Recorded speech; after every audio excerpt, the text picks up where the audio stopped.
Imaginez-vous découvrir que votre propre fils se marie, sans vous inviter.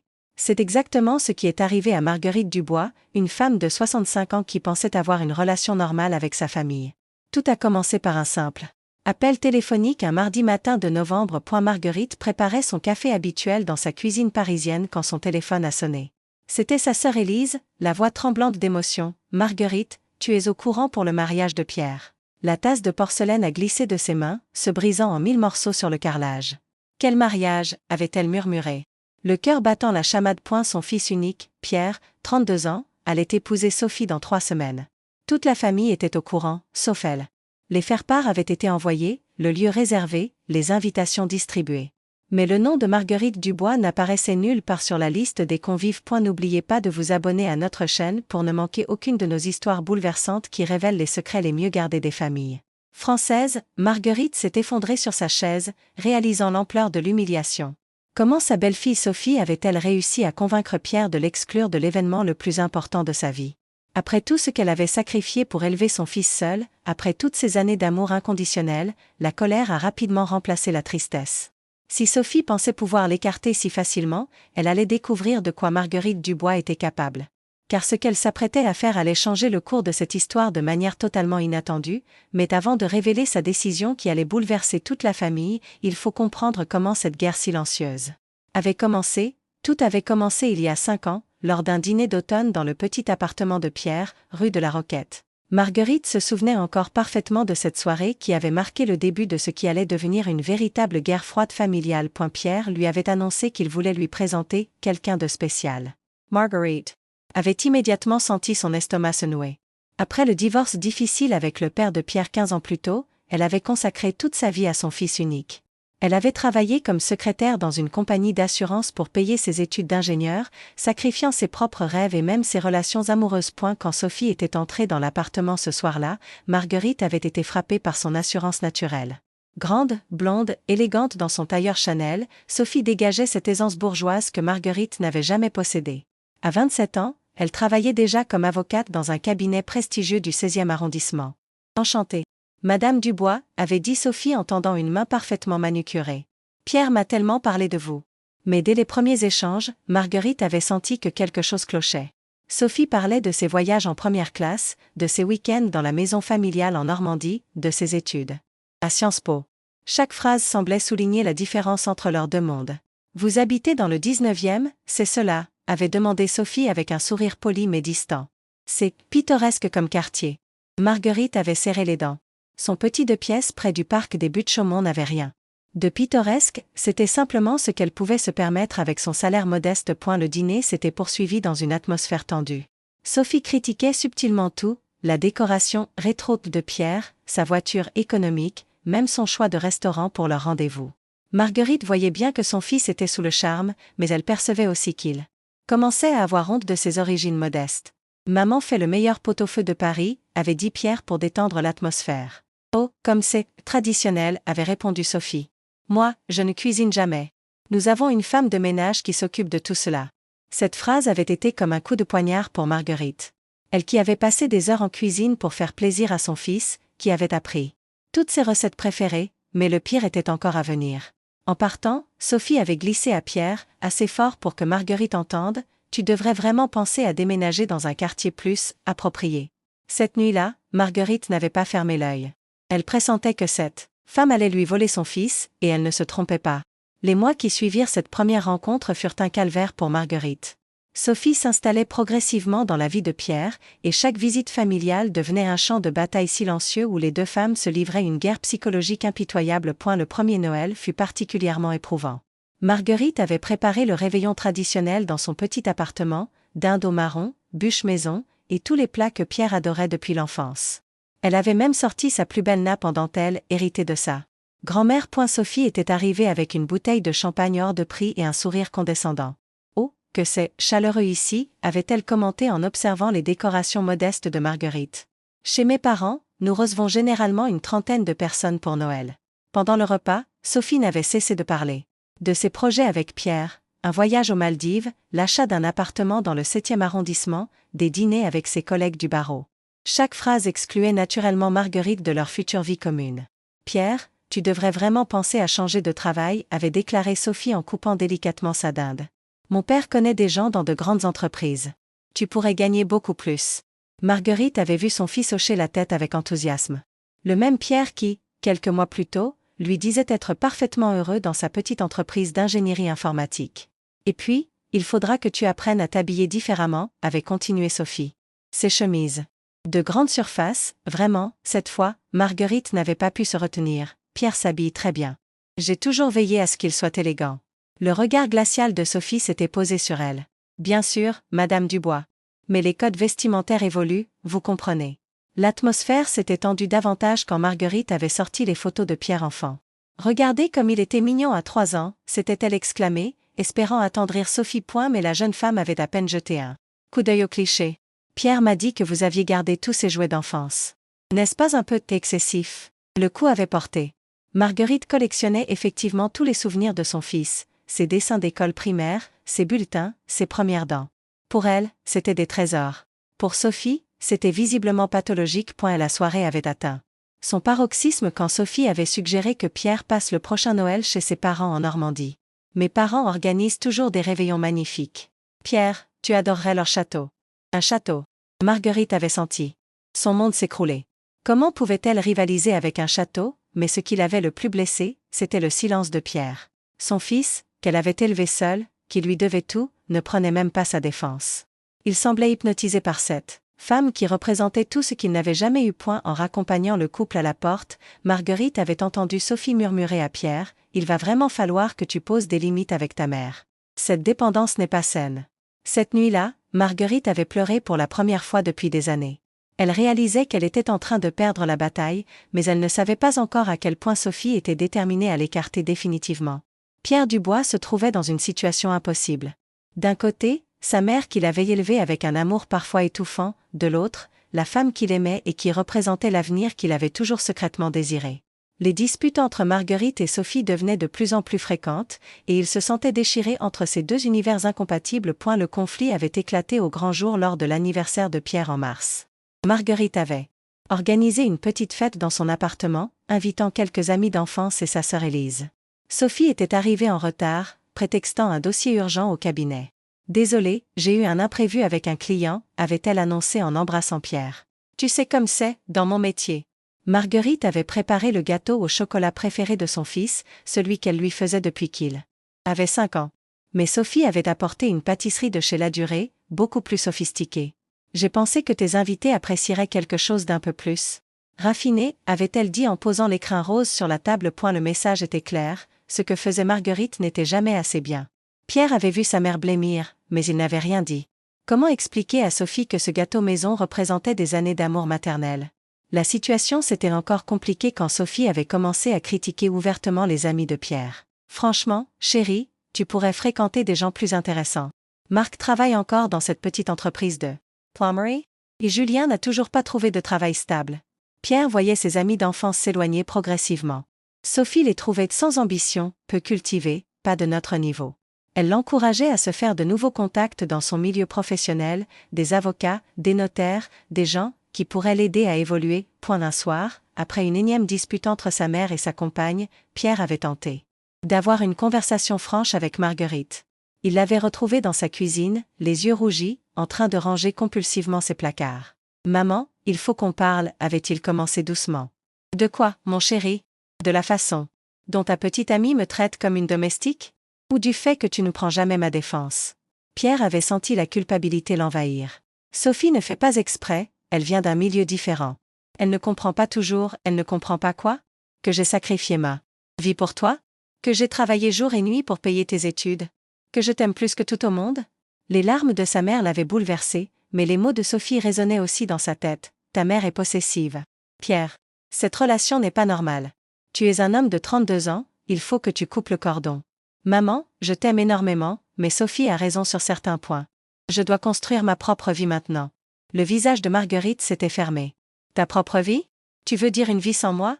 Ce n'est pas ce que j'ai dit, c'est exactement ce que tu as dit. Cette fille t'a monté la tête contre moi.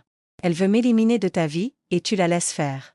Pierre était parti ce soir-là avec un sentiment d'échec total. Il aimait sincèrement Sophie, mais il ne supportait plus de voir sa mère souffrir. Pourtant, chaque fois qu'il tentait de défendre Marguerite, Sophie le menaçait de rompre. Si tu n'arrives pas à te détacher de ta mère, Pierre, nous n'avons pas d'avenir ensemble, lui avait-elle dit après une dispute particulièrement violente. Pierre se retrouvait donc à mentir aux deux femmes de sa vie, promettant à sa mère qu'il ne l'abandonnerait jamais, tout en assurant à Sophie qu'il prendrait ses distances.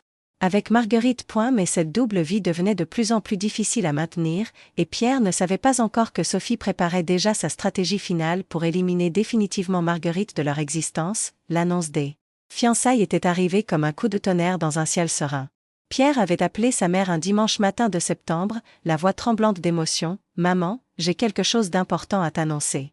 Sophie et moi, nous nous marions. » Marguerite avait senti son cœur se serrer, mais elle avait tenté de masquer sa déception. « Félicitations, mon chéri. Quand aura lieu la cérémonie? » « En décembre. Nous voulons un mariage d'hiver, quelque chose d'intime et d'élégant. » Intime. Ce mot avait résonné étrangement dans l'esprit de Marguerite. Depuis quand Pierre utilisait-il ce genre de vocabulaire sophistiqué? L'influence de Sophie se faisait sentir jusque dans sa façon de parler. Les semaines suivantes, Marguerite avait attendu avec impatience de recevoir son faire-part. Elle avait même commencé à réfléchir à sa tenue, imaginant déjà ce moment où elle verrait son fils unique prononcer ses vœux. Elle avait même secrètement pris rendez-vous chez le coiffeur pour le jour J. Mais octobre était passé, puis novembre, sans qu'aucune invitation n'arrive dans sa boîte aux lettres. Marguerite avait d'abord pensé à un retard postal, puis à un oubli administratif. Elle n'osait pas questionner Pierre directement, de peur de paraître indiscrète. C'est sa sœur Élise qui lui avait appris la terrible vérité. Élise travaillait dans la même entreprise que la cousine de Sophie, et les ragots circulaient vite dans ce petit monde parisien. « Marguerite, il faut que je te dise quelque chose » avait commencé Élise au téléphone, la voix hésitante. « J'ai appris par hasard. Le mariage de Pierre aura lieu au château des parents de Sophie, en Normandie. Ils ont envoyé les invitations la semaine dernière. » Le silence s'était installé entre les deux sœurs. Marguerite sentait son monde s'écrouler. « Tu es sûre que je ne suis pas invitée » avait-elle murmuré. « J'ai vu la liste des invités. Marguerite. Ton nom n'y figure pas. » Cette révélation avait été comme un coup de massue. Marguerite s'était effondrée sur sa chaise de cuisine, celle-là même où elle avait nourri Pierre bébé, où elle l'avait aidé à faire ses devoirs, où ils avaient partagé tant de moments complices. Elle avait immédiatement appelé Pierre, mais il n'avait pas décroché. Puis elle avait tenté de le joindre sur son lieu de travail, mais sa secrétaire lui avait dit qu'il était en réunion. Marguerite avait compris que son fils l'évitait. Le lendemain, elle s'était rendue directement à son bureau. Pierre l'avait reçu dans la salle de conférence, visiblement mal à l'aise. « Maman, qu'est-ce que tu fais là? Pierre, dis-moi que ce n'est pas vrai. Dis-moi que tu ne te maries pas sans m'inviter. » Le silence de son fils avait été plus éloquent que tous les discours. Pierre avait baissé les yeux, incapable de soutenir le regard de sa mère. « C'est Sophie qui a organisé la liste des invités » avait-il finalement murmuré. Elle voulait quelque chose de très restreint, juste la famille proche et quelques amis intimes. « Je ne suis pas ta famille proche » avait crié Marguerite, perdant son sang-froid. « Si, bien sûr, mais c'est compliqué, maman. Sophie pense que ta présence pourrait créer des tensions. Elle veut que ce jour soit parfait. » « Des tensions? Quelles tensions? Je n'ai jamais fait de scandale. J'ai toujours été poli avec elle, malgré ses humiliations constantes. » Pierre s'était levé, nerveux. « Maman, s'il te plaît, ne rends pas les choses plus difficiles qu'elles ne le sont déjà. » « Plus difficiles pour qui? Pour toi? Ou pour ta précieuse Sophie qui veut effacer ton passé? » Cette confrontation avait marqué la rupture définitive entre la mère et le fils. Marguerite était repartie de ce bureau en sachant qu'elle venait de perdre Pierre pour toujours. Mais ce qu'elle ne savait pas encore, c'est que cette humiliation allait déclencher en elle une colère froide qui la pousserait à prendre une décision radicale. 3 semaines avant le mariage, Pierre n'en pouvait plus. Les nuits blanches s'accumulaient, Sophie lui faisait des scènes quotidiennes à propos de l'argent perdu, et sa conscience le torturait chaque fois qu'il pensait à sa mère. Il avait maigri, ses collègues s'inquiétaient de son état, et même son médecin lui avait prescrit des anxiolytiques. Un samedi matin de décembre, sous une pluie battante, Pierre avait finalement pris son courage à deux mains. Il était parti de chez lui sans prévenir Sophie, prétextant des courses, et s'était dirigé vers le 19e arrondissement. Devant la porte de l'immeuble de sa mère, il avait hésité longuement, la main tremblante sur l'interphone. Marguerite avait ouvert sans un mot, comme si elle l'attendait. Elle portait sa vieille robe de chambre en velours bleu, celle qu'elle mettait les dimanches matins quand Pierre venait prendre le petit déjeuner avec elle, dans une autre vie. « Bonjour, maman » avait-il murmuré. « Bonjour Pierre. Entre, tu vas attraper la mort sous cette pluie. » L'appartement était exactement comme dans ses souvenirs, les mêmes rideaux à fleurs, les mêmes photos de famille, la même odeur de lavande et de café. Mais quelque chose avait changé. Les photos de Pierre avaient disparu du salon. Toutes. Tu as enlevé mes photos, avait-il demandé, troublé. J'ai pensé qu'il valait mieux. Puisque tu ne fais plus partie de ma vie. Ces mots avaient frappé Pierre comme une gifle. Il s'était assis lourdement sur le canapé où il avait passé tant d'heures de son enfance. Maman, il faut qu'on parle. Cette situation ne peut plus durer. Quelle situation? Tu te maries dans 3 semaines avec la femme que tu aimes. Tout va bien pour toi. Le ton de Marguerite était d'un calme terrifiant. Pierre aurait préféré qu'elle crie, qu'elle pleure, n'importe quoi plutôt que cette froideur polaire. Suis venu te parler de l'argent, avait-il commencé maladroitement. Quel argent? Il n'y a plus d'argent, Pierre. J'ai tout dépensé. Comment ça, tout dépensé? Marguerite s'était levée et avait sorti une liasse de reçus de son sac à main. J'ai fait un don à l'association des Restos du Cœur. 50 000 euros. Au moins, cet argent servira à des gens qui en ont vraiment besoin. Pierre était devenu livide. Tu as donné tout cet argent? Maman, tu es devenu folle. Folle. Pour la première fois, la voix de Marguerite avait tremblé. Folle d'avoir cru que mon fils m'aimait? Folle d'avoir sacrifié ma vie pour un ingrat qui me jette comme un vieux meuble. Ce n'est pas vrai. Je t'aime, maman. Tu m'aimes? Marguerite avait éclaté d'un rire amer. Tu m'aimes tellement que tu ne m'invites même pas à ton mariage? Tu m'aimes tellement que tu laisses ta fiancée m'humilier depuis 5 ans sans jamais prendre ma défense. Pierre s'était levé, les larmes aux yeux. Maman, tu ne comprends pas. Sophie, c'est compliqué avec elle. Sophie, Sophie, Sophie. Tu n'as que ce nom à la bouche. Cette femme t'a lavé le cerveau, Pierre. Elle t'a transformé en quelqu'un que je ne reconnais plus. Elle m'aime. Elle t'aime? Ou elle aime l'idée de te transformer en quelqu'un d'autre? Dis-moi, Pierre, quand as-tu ri pour la dernière fois? Quand as-tu fait quelque chose qui te faisait vraiment plaisir, à toi, pas à elle? Cette question avait touché Pierre en plein cœur. Il ne se souvenait effectivement plus de la dernière fois où il s'était senti vraiment heureux. Tu veux savoir ce que je pense? Avait continué Marguerite, la voix brisée par l'émotion. Je pense que tu es en train de faire la plus grosse erreur de ta vie. Mais tu es adulte, Pierre. Tu as le droit de choisir ton malheur. Pierre était parti ce jour-là avec le sentiment d'avoir perdu quelque chose d'irremplaçable. Mais il ne savait pas encore que cette conversation allait déclencher chez lui une prise de conscience qui allait tout changer. Après cette confrontation dévastatrice avec Pierre, Marguerite était restée prostrée pendant des jours. Elle avait vraiment donné l'argent au Resto du Cœur, comme elle l'avait dit à son fils, mais ce geste généreux ne lui apportait aucune consolation. Elle se sentait vidée, épuisée par cette guerre familiale qui l'avait menée au bord de la dépression. C'est dans cet état de vulnérabilité qu'elle avait reçu une visite totalement inattendue. Un mardi après-midi, on avait sonné à sa porte. En ouvrant, Marguerite avait découvert Sophie sur son palier, élégante comme toujours dans son manteau Burberry, mais le visage marqué par une fatigue inhabituelle. Madame Dubois, puis-je entrer? Il faut que nous parlions. Marguerite avait hésité, puis s'était effacée pour laisser passer sa belle-fille. Sophie n'était jamais venue seule chez elle auparavant. Je vous écoute, avait dit Marguerite en restant debout, refusant d'offrir un café ou même un siège à son ennemi. Pierre est dans un état épouvantable depuis votre dispute. Il ne mange plus, il ne dort plus. Hier soir, il a même parlé d'annuler le mariage. Cette révélation avait surpris Marguerite, mais elle n'avait rien laissé paraître. Et alors? Qu'est-ce que vous attendez de moi? Sophie avait regardé autour d'elle, observant pour la première fois vraiment l'appartement de Marguerite. Son regard s'était arrêté sur une photo encadrée posée sur la commode, Pierre à 10 ans, souriant, tenant fièrement un diplôme de natation. Il était beau, n'est-ce pas? Avait murmuré Sophie, presque malgré elle. Il l'est toujours. Mais vous ne le voyez plus. Sophie s'était assise sans y être invitée, soudain moins sûre d'elle. Madame Dubois, je crois que nous sommes partis du mauvais pied, vous et moi. Vraiment? Et qu'est-ce qui vous fait dire ça? J'ai fait des recherches sur vous, après avoir reçu votre lettre. Je voulais comprendre d'où venait cette somme d'argent. Marguerite avait senti un frisson d'inquiétude. Qu'avait découvert Sophie? J'ai appris que vous aviez élevé Pierre seul après que son père vous ait quitté. Qu'il ne payait pas de pension alimentaire. Que vous avez travaillé dans 3 emplois différents pour payer ses études d'ingénieur. Sophie parlait d'une voix de plus en plus douce, comme si elle découvrait une réalité qu'elle avait refusé de voir. J'ai aussi appris que vous aviez refusé plusieurs demandes en mariage pour vous consacrer entièrement à Pierre.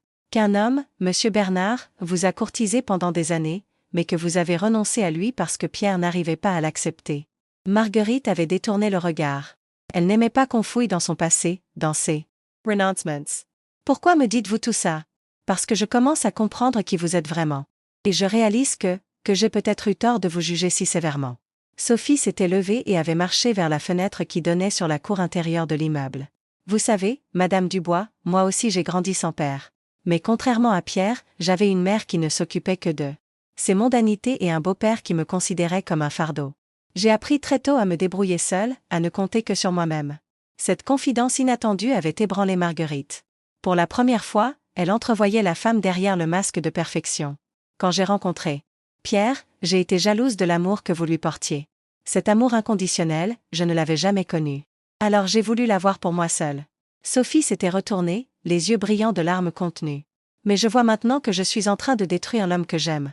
Et peut-être aussi la seule chance que j'ai jamais vue d'avoir une vraie famille. Cette révélation allait-elle changer le cours des événements? Marguerite regardait cette femme qu'elle avait haïe pendant 5 ans, et pour la première fois, elle y voyait une vulnérabilité qui lui rappelait étrangement la sienne. Cette conversation entre Marguerite et Sophie avait créé une fissure dans le mur de haine qui les séparait, mais elle avait aussi déclenché une crise familiale d'une ampleur inimaginable. Car Pierre, en rentrant chez lui ce soir-là, avait trouvé Sophie en larmes dans leur salon, bouleversée par cette rencontre avec sa belle-mère. « Qu'est-ce qui s'est passé ?» avait-il demandé, alarmé par l'état de sa fiancée. « Je suis allé voir ta mère » avait avoué Sophie entre deux sanglots. « Pierre, je crois que j'ai fait une terrible erreur. Je n'aurais jamais dû t'empêcher de l'inviter au mariage. » Pierre était resté figé. Sophie, sa Sophie si sûre d'elle, si déterminée, était en train de s'effondrer devant lui. « Qu'est-ce qu'elle t'a dit ?»« Ce n'est pas ce qu'elle m'a dit. C'est ce que j'ai compris. Pierre, ta mère t'aime d'un amour que je n'arrive même pas à imaginer. Et moi, par égoïsme, par jalousie, j'ai essayé de détruire ça. » Cette nuit-là, Pierre et Sophie avaient parlé jusqu'à l'aube. Pour la première fois depuis des mois, ils s'étaient vraiment écoutés, sans reproche, sans ultimatum. Sophie avait raconté son enfance difficile, ses peurs d'abandon, sa terreur de partager l'amour de Pierre avec quelqu'un d'autre. « J'ai toujours eu l'impression que l'amour était quelque chose de rare, qu'il fallait se battre pour le garder, avait-elle confié. Je n'ai jamais compris qu'on pouvait aimer plusieurs personnes différemment, sans que ça diminue l'amour qu'on porte à chacune. » Pierre avait pris sa fiancée dans ses bras, réalisant à quel point ils s'étaient mal compris tous les deux. « Sophie, ma mère ne t'enlèvera jamais mon amour. Elle fait partie de mon passé, tu es mon avenir. Mais j'ai besoin des deux pour être heureux. » Le lendemain matin, ils avaient pris une décision commune, aller ensemble chez Marguerite pour s'excuser et l'inviter officiellement au mariage. Mais quand ils étaient arrivés dans le 19e arrondissement, l'appartement était vide. La concierge, Madame Lemoine, les avait informés que Marguerite était partie la veille au soir avec une valise, sans dire où elle allait ni quand elle reviendrait. Elle avait l'air très triste, avait précisé la vieille dame. Elle m'a juste dit qu'elle avait besoin de prendre l'air, de réfléchir. Pierre était devenu livide. Sa mère avait disparu à 10 jours de son mariage, et il ne savait même pas comment la retrouver. Les recherches avaient commencé immédiatement. Élise, la sœur de Marguerite, avait appelé tous les hôtels de la région parisienne. Les cousins avaient contacté les amis d'enfance. Même les parents de Sophie s'étaient mobilisés, touchés malgré eux par le désespoir de Pierre. Mais Marguerite semblait avoir disparu de la surface de la terre. Son téléphone portable était éteint, ses comptes bancaires n'avaient pas été débités, aucun hôtel n'avait enregistré sa réservation sous son nom. Pierre ne dormait plus, ne mangeait plus. Il avait reporté tous les préparatifs du mariage, incapable de penser à autre chose qu'à sa mère disparue. Sophie l'accompagnait dans ses recherches, rongée par la culpabilité. « C'est ma faute », répétait-elle sans cesse. « Si je ne l'avais pas exclue du mariage, elle ne serait pas partie. » Au bout de 5 jours de recherches infructueuses, Pierre avait pris une décision qui avait choqué tout le monde, il avait annulé le mariage. « Je ne peux pas me marier sans ma mère », avait-il déclaré à Sophie. « Et tant que je ne l'aurai pas retrouvée, tant que je ne me serai pas excusé, je ne pourrai pas être heureux. » Cette décision avait provoqué un tollé dans la famille de Sophie. Ses parents parlaient de scandale, d'humiliation publique. Mais Sophie, elle, avait soutenu Pierre dans son choix. Car elle venait de comprendre quelque chose d'essentiel. L'amour véritable ne se construit pas sur l'exclusion, mais sur l'inclusion. Et si elle voulait vraiment épouser Pierre, elle devait accepter tout son univers, y compris sa mère. Mais où était passée Marguerite? Et accepterait-elle de revenir pour sauver le bonheur de son fils? Marguerite avait trouvé refuge dans un petit hôtel de Honfleur, en Normandie. Ironiquement, elle s'était installée à quelques kilomètres seulement du château où devait avoir lieu le mariage de Pierre. Elle avait choisi cette destination sans vraiment y réfléchir, poussée par un instinct qu'elle ne comprenait pas elle-même. Depuis une semaine, elle se promenait sur les quais du Vieux-Port, regardant les bateaux de pêche rentrer avec leur cargaison quotidienne. Cette routine simple l'apaisait, lui donnait l'impression de reprendre pied après des mois de chaos émotionnel. C'est en feuilletant le journal local qu'elle était tombée sur un entrefilet qui l'avait glacé. Mariage annulé au château de Montclair, les familles déclinent tout commentaire. L'article était bref, mais il mentionnait clairement les noms de Pierre Dubois et Sophie de Montclair. Marguerite avait relu l'article 3 fois, n'arrivant pas à croire ce qu'elle découvrait. Pierre avait annulé son mariage? À cause d'elle? Un mélange de satisfaction et de culpabilité l'avait envahi. Elle avait voulu lui faire comprendre sa douleur, mais pas détruire son bonheur. Le lendemain matin, elle avait été réveillée par des coups frappés à la porte de sa chambre d'hôtel.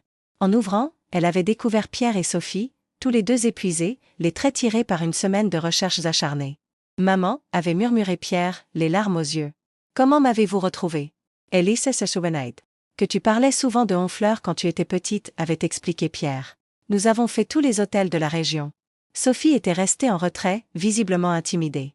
Marguerite l'avait regardée longuement, puis avait fait un pas de côté pour les laisser entrer. « J'ai lu dans le journal que vous aviez annulé le mariage » avait dit Marguerite une fois qu'ils furent tous assis dans la petite chambre. « Je ne pouvais pas me marier sans toi, maman. Et surtout pas en sachant que j'étais responsable de ta disparition. » Sophie avait pris la parole, la voix tremblante. « Madame Dubois, je suis venue vous demander pardon. Pour tout. Pour ces 5 années d'hostilité, pour vous avoir exclu du mariage, pour avoir essayé de vous séparer de Pierre. » Marguerite avait observé cette femme qu'elle avait tant haïe. Sophie semblait différente, plus fragile, plus humaine. « Pourquoi ce changement ?» avait-elle demandé. « Parce que j'ai compris que je ne pourrais jamais être heureuse en détruisant le bonheur des autres. Et parce que j'aimerais apprendre à vous connaître vraiment. » Pierre regardait les 2 femmes de sa vie avec un espoir qu'il n'osait formuler. « Maman, accepterais-tu de revenir? Le mariage peut encore avoir lieu. Nous n'avons annulé que la réception, pas les réservations à la mairie. » Marguerite s'était levée et avait marché vers la fenêtre qui donnait sur le port. Les bateaux rentraient de leur pêche matinale, comme tous les jours depuis une semaine. « Et vous, Sophie? Êtes-vous sûre de vouloir m'avoir dans votre famille? Parce que si j'accepte, ce sera pour de bon. Je ne disparaîtrai plus. » Sophie s'était levée à son tour et avait rejoint Marguerite près de la fenêtre. « Madame Dubois. Marguerite, j'aimerais que vous soyez ma témoin. » Cette demande inattendue avait coupé le souffle à Marguerite. Témoin? Elle qui avait été exclue du mariage, mais ce qu'elle ne savait pas encore, c'est que cette réconciliation apparente cachait un secret que Sophie n'avait pas encore révélé, un secret qui allait transformer cette histoire d'une manière que personne n'aurait pu imaginer. Le mariage avait finalement eu lieu 3 semaines plus tard, dans l'intimité de la mairie du 7e arrondissement. Marguerite, élégante, dans sa robe bleu marine achetée spécialement pour l'occasion, se tenait fièrement aux côtés de Sophie en tant que témoin. Pierre rayonnait de bonheur, enfin réconcilié avec les 2 femmes qu'il aimait le plus au monde. Et la cérémonie s'était déroulée dans une atmosphère d'émotion intense. Quand le maire avait demandé si quelqu'un s'opposait à cette union, un silence respectueux avait empli la salle. Marguerite avait serré la main de Sophie, scellant symboliquement leur nouvelle alliance. Mais c'est au moment de signer les registres que Sophie avait fait sa révélation la plus bouleversante.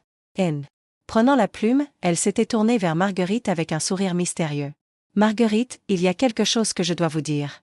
Quelque chose que j'ai découvert en faisant mes recherches sur votre passé. » Pierre avait levé les yeux, intrigué par le ton solennel de sa nouvelle épouse. « Vous vous souvenez de M. Bernard, l'homme qui vous a courtisé pendant des années quand Pierre était adolescent. » Marguerite avait hoché la tête, surprise qu'on évoque ce chapitre douloureux de sa vie. « Eh bien, monsieur Bernard, c'était mon grand-père maternel. Bernard de Montclair. » Un silence de plomb était tombé sur l'assemblée. Marguerite avait pâli, cherchant à comprendre les implications de cette révélation. « Votre grand-père » avait balbutié Pierre. « Oui. Grand-père m'a souvent parlé d'une femme extraordinaire qu'il avait aimée, une secrétaire courageuse qui élevait seul son fils. Il n'a jamais oublié Marguerite Dubois. Jusqu'à sa mort l'année dernière, il espérait encore la retrouver. » Sophie avait sorti de son sac une lettre jaunie par le temps. « Il m'a légué cette lettre en me demandant de la remettre à Marguerite si je la retrouvais un jour. Je n'ai fait le rapprochement qu'après notre conversation à Honfleur. » Marguerite avait pris la lettre d'une main tremblante. L'écriture de Bernard, qu'elle reconnaissait encore après toutes ces années, dansait devant ses yeux embués de larmes. « Ma chère Marguerite, avait-elle lu à voix haute, si vous lisez ces mots, c'est que le destin a voulu que nos chemins se croisent à nouveau, d'une manière que nous n'aurions jamais imaginée. Je n'ai jamais cessé de vous aimer, et je comprends. Maintenant pourquoi vous avez choisi votre fils plutôt que moi. Cet amour maternel que j'ai tant admiré chez vous, j'espère qu'il bénira un jour ma petite fille Sophie. Prenez soin d'elle comme vous avez pris soin de Pierre. Elle en a plus besoin qu'elle ne le montre. Avec tout mon amour éternel, Bernard. » Les larmes coulaient maintenant librement sur les joues de Marguerite. Tout prenait soudain un sens différent. L'hostilité de Sophie, sa peur de l'abandon, sa recherche désespérée d'un amour inconditionnel. « Il vous aimait vraiment » avait murmuré Sophie. « Et maintenant, je comprends pourquoi. Vous êtes la femme la plus forte et la plus aimante que j'ai jamais rencontrée. Pierre regardait sa mère et sa femme s'embrasser, réalisant que le destin avait orchestré cette rencontre bien avant leur première dispute. Bernard de Montclers avait finalement réuni les deux femmes qu'il chérissait le plus, par-delà la mort. Alors, avait dit Marguerite en essuyant ses larmes, il semblerait que nous soyons vraiment une famille maintenant. Sophie avait souri à travers ses propres larmes. Oui, grand-mère Marguerite. Ce jour-là, 3 cœurs brisés s'étaient réparés. L'amour avait triomphé de l'orgueil, la famille s'était reconstituée sur des bases nouvelles, et Bernard de Montclers, depuis l'au-delà, avait enfin obtenu ce qu'il avait toujours désiré, voir Marguerite heureuse et entourée de l'amour qu'elle méritait. 6 mois plus tard, quand Sophie avait annoncé qu'elle était enceinte, elle avait demandé à Marguerite d'être la marraine de l'enfant. Et pour la première fois depuis des années, Marguerite Dubois s'était endormie en souriant, sachant que l'avenir lui réservait encore de belles surprises. L'amour, finalement, avait trouvé un chemin.